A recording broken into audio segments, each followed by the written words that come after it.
नमस्कार।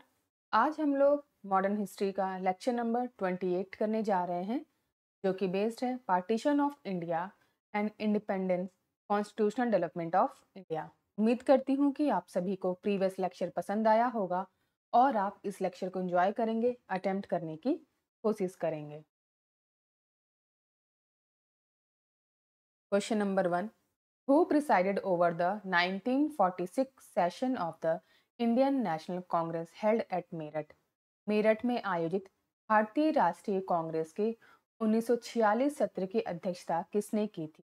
आपके ऑप्शन हैं A J B Kripalani, B Maulana Abul Kalam Azad, C doctor Rajendra Prasad, D B Pattabhi Sitaramayya.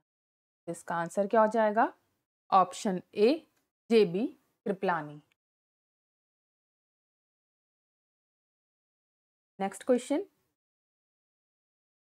Question number 2. Who was the Congress president at the time of transfer of power in 1947 to India by the British? 1947 में अंग्रेजों द्वारा भारत को सत्ता स्थानांतरण के समय कांग्रेस अध्यक्ष कौन थे? आपके ऑप्शंस हैं A Jawaharlal Nehru, B Rajendra Prasad, C Abul Kalam Azad, D J B Kripalani. इसका आंसर हो जाएगा option D J B Kripalani.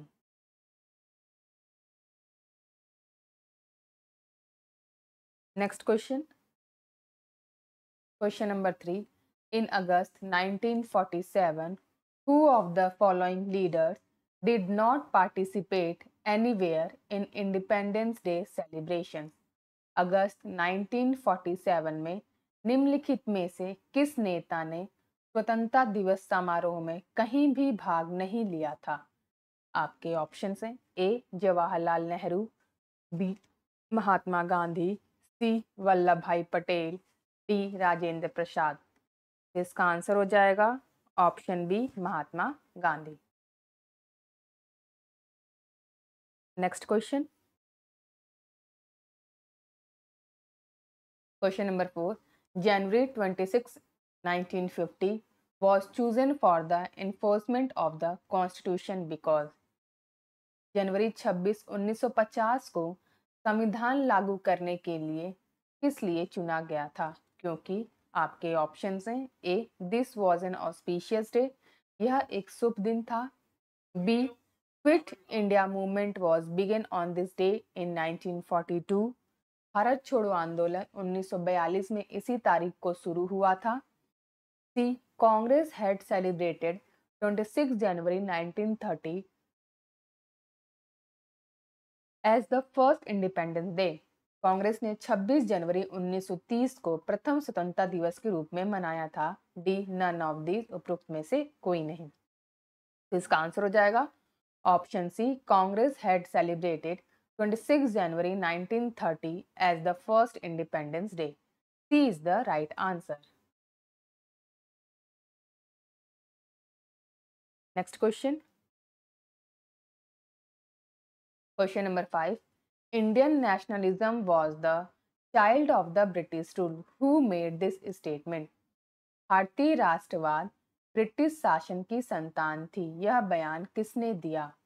आपके ऑप्शन हैं A Bipin Chandra, B R Coupland, C R C Majumdar, D P E Roberts. इसका आंसर क्या हो जाएगा? Option B R Coupland. B is the right answer. Next question, question number 6। Who among the following said that the most notable achievement of the British rule was the unification of India? निम्नलिखित में से किसने कहा था कि British शासन की सबसे उल्लेखनीय उपलब्धि भारत का एकीकरण था? आपके ऑप्शन हैं A K M Panikkar, B M N Srinivas, C Rajni Kothari, D Yogendra Singh. इसका आंसर हो जाएगा option A K M Panikkar. Next question, question number 7। The regulating act was passed in, regulating act कब पारित किया गया था? आपके ऑप्शन हैं ए 1773, बी 1774, सी 1785, डी 1793। इसका आंसर हो जाएगा option A 1773।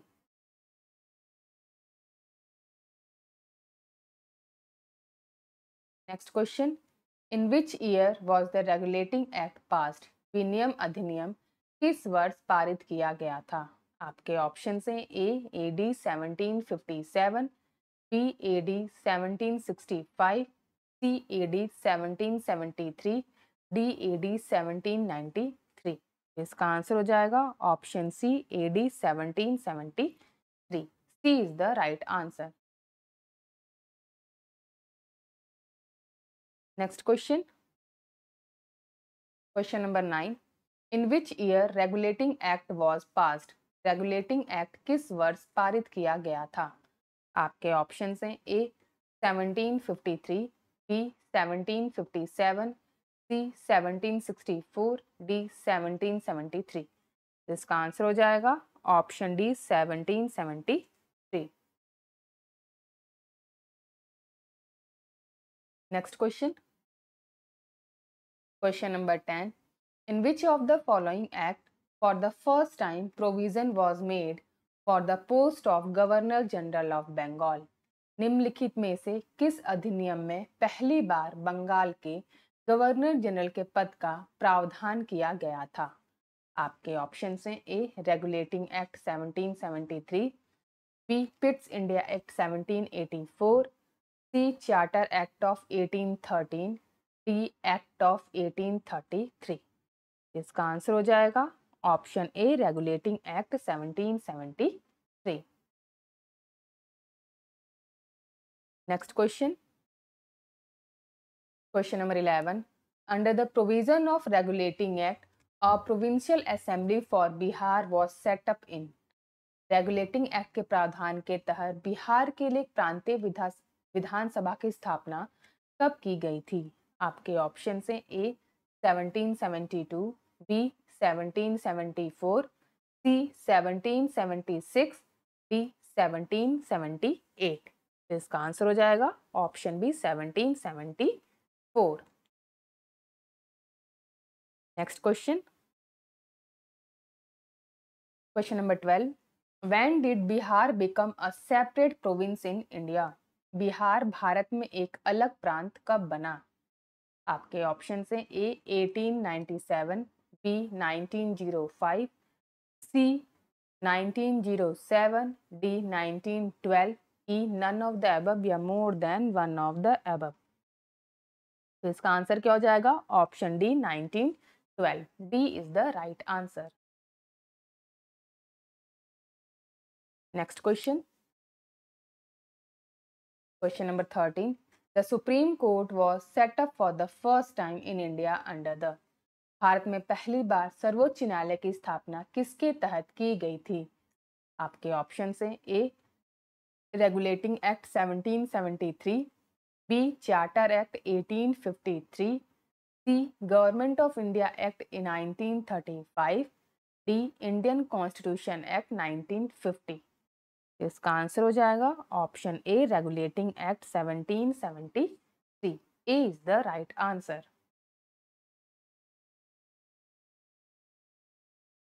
Next question, question number 14, Supreme Court of Kolkata started in India was introduced by the Act of? Bharat में कलकत्ता का सर्वोच्च न्यायालय की शुरुआत किस अधिनियम के द्वारा की गई थी? आपके ऑप्शन हैं A Pitt's India act, B 1909 act, C 1919 act, C 1858 act, E none of these. तो ये कब हुआ था? सुप्रीम कोर्ट किस एक्ट के थ्रू हुआ था? ये 1774 में हुआ था, रेगुलेटिंग एक्ट ऑफ 1773 पे। तो इसका आंसर होगा option E none of these. Next question, question number 15, the first chief justice of supreme court established by the East India company was? East India company द्वारा स्थापित सर्वोच्च न्यायालय के प्रथम मुख्य न्यायाधीश कौन थे? आपके ऑप्शन हैं A Elijah Impey, B Courtenay Ilbert, C Philip Francis, D none of the above. इसका आंसर हो जाएगा option A Elijah Impey. A is the right answer. Next question, question number 16, which act gave the right to reject the decision of the committee to governor general? किस अधिनियम ने governor general को समिति के निर्णय को अस्वीकार करने का अधिकार दिया था? आपके ऑप्शन हैं A regulating act of 1773, B Pitt's India act of 1784, C act of 1786, D act of 1813। इसका आंसर क्या हो जाएगा? Option C act of 1786। C is the right answer. Next question, question number 17, which of the following act empowered Lord Cornwallis to overrule the decision of his council? निम्नलिखित में से किस अधिनियम ने लॉर्ड कॉर्नवालिस को अपनी परिषद के निर्णय को पलटने का अधिकार दिया था? आपके ऑप्शन हैं A regulating act, B act of 1786, C charter act of 1793, D charter act of 1813। तो इसका आंसर क्या हो जाएगा? Option B act of 1786। B is the right answer. Next question, question number 18, when were the rights of the tenants on land in Bengal and Bihar recognized by the Bengal Tenancy Act? Bengal किराएदारी अधिनियम द्वारा बंगाल और बिहार में भूमि पर किराएदारों के अधिकारों को कब मान्यता दी गई थी?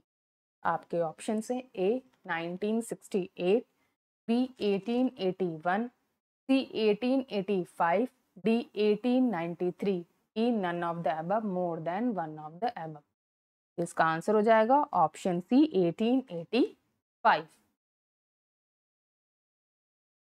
नेक्स्ट क्वेश्चन,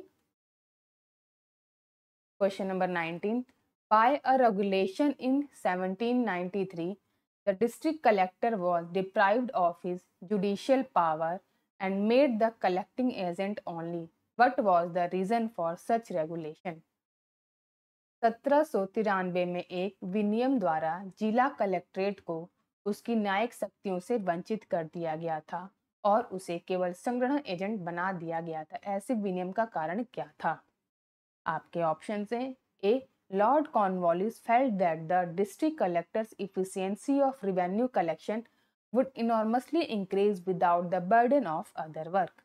लॉर्ड कॉर्नवालिस ने महसूस किया कि जिला कलेक्टर की राजस्व संग्रह की दक्षता अन्य कार्य के बोझ के बिना काफी बढ़ जाएगी। B lord Cornwallis felt that judicial power should compulsory be in the hand of European while Indians can be given a job of revenue collection in the district. Lord Cornwallis ने महसूस किया कि न्यायिक शक्ति अनिवार्य रूप से यूरोपीय लोगों के हाथों में होनी चाहिए, जबकि भारतीयों को जिलों में राजस्व वसूली का काम दिया जा सकता है। C Lord Cornwallis was alarmed at the extent of power concentrated in the district collector and felt that such absolute power was undesirable in one person. Lord Cornwallis जिला कलेक्टर में केंद्रित शक्ति की सीमा से चिंतित थे और उन्हें लगा कि एक व्यक्ति में ऐसी पूर्ण शक्ति अवांछनीय थी। D the judicial work demanded a deep knowledge of India and a good training in law, and Lord Cornwallis felt that district collector should be only a revenue collector. न्यायिक कार्य के लिए भारत के गहन ज्ञान और कानून में अच्छे प्रशिक्षण की आवश्यकता थी और लॉर्ड कॉर्नवालिस ने महसूस किया कि जिला कलेक्टर को केवल राजस्व संग्रहकता होना चाहिए। तो इसका आंसर क्या है? Option C Lord Cornwallis was alarmed at the extent of power concentrated in the district collector and felt that such absolute power was undesirable in one person. C is the right answer. Next question. Question number 20. The monopoly of the East India Company in India's trade was abolished in. Bharat के व्यापार में east India company का एकाधिकार कब समाप्त कर दिया गया था? आपके ऑप्शन हैं A 1793, B 1803, C 1813, D 1833। Answer होगा option C 1813। Next question, question number 21। Consider the following statement about the Charter Act of 1813. First, it ended the trade monopoly of the East India Company in India except for trade in tea and trade with China. Second, it asserted the sovereignty of the British Crown over the Indian territories held by the company. Third, the revenue of India were now controlled by the British Parliament. Which of the statement given above are correct? 1813 के charter अधिनियम के बारे में निम्नलिखित कथनों पर विचार करें। पहला, इसने चाय के व्यापार और चीन के साथ व्यापार को छोड़कर भारत में ईस्ट इंडिया कंपनी के व्यापार एकाधिकार को समाप्त कर दिया। दूसरा, इसने कंपनी के कब्जे वाले भारतीय क्षेत्रों पर ब्रिटिश क्राउन की संप्रभुता का दावा किया। तीसरा, भारत के राजस्व पर अब ब्रिटिश संसद का नियंत्रण था। ऊपर दिए गए कथनों में से कौन सा कथन सही है वो आपको बताना है। देखिए, जो पहला स्टेटमेंट कह रहा है कि इसने चाय के व्यापार और चीन के साथ व्यापार को छोड़कर भारत में ईस्ट इंडिया कंपनी के व्यापार का एकाधिकार को समाप्त कर दिया, तो ये स्टेटमेंट इसमें सही है। दूसरा क्या करें कि इसने कंपनी कब्जे वाले भारतीय क्षेत्रों पर ब्रिटिश क्राउन की संप्रभुता का दावा किया, ये भी बिल्कुल सही है। लेकिन जो तीसरा स्टेटमेंट कह रहा है कि भारत के राजस्व पर अब ब्रिटिश संसद का नियंत्रण था, तो ये स्टेटमेंट गलत है। इसमें आंसर क्या हो जाएगा? 1 and 2 only. Option A is the right answer. Next question, question number 22। By which of the following regulation British east India companies trade monopoly in India was abolished? निम्नलिखित में से किस नियम के द्वारा ब्रिटिश ईस्ट इंडिया कंपनी का भारत में व्यापार एकाधिकार समाप्त कर दिया गया? आपके ऑप्शन हैं A charter act of 1793, B charter act of 1813, C charter act of 1833, D charter act of 1853। In none of this. इसका आंसर क्या हो जाएगा? Option B charter act of 1813। B is the right answer.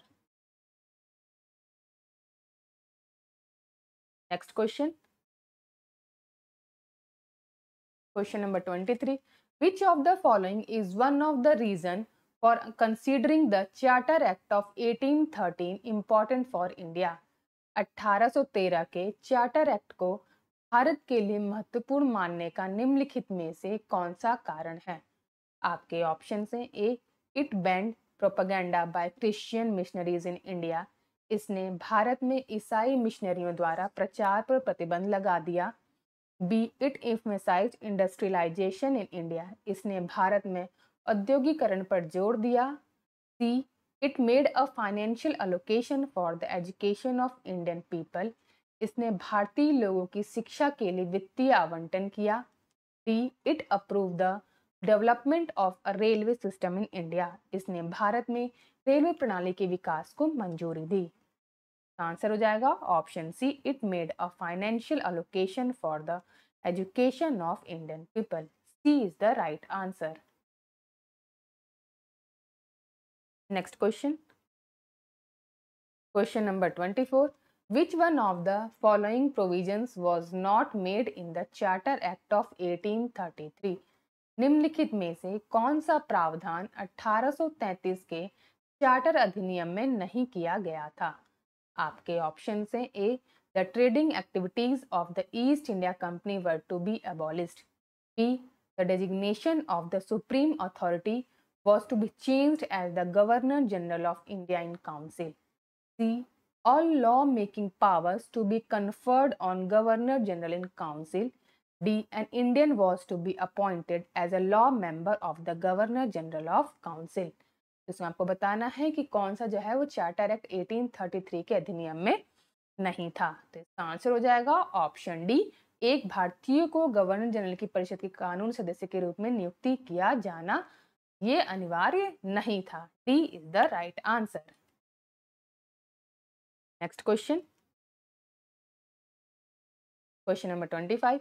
Which of among following had recommended to hold the Indian civil service examination simultaneously in India and England?